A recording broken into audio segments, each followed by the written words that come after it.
hayotdagi bor bo'lgan hamma voqealar, hodisalar ba'zilarini bilamiz, ba'zilarini bilmaymiz. Shuning uchun bunda yozilgan narsalarning ko'pi haqiqat nuqtai nazaridan qaralgan.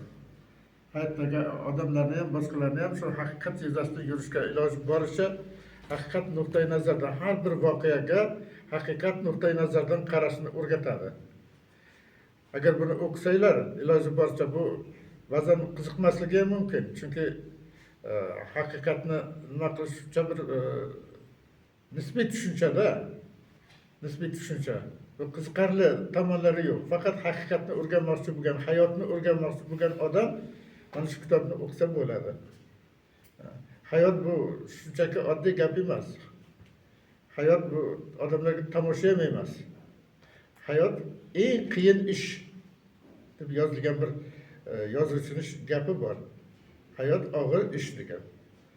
O'yinchoq emas hayot, tomosha ham emas. Shuning uchun hayotni avval o'rganish kerak. Shunchaki yashab yuraveraman deyish ham mumkin.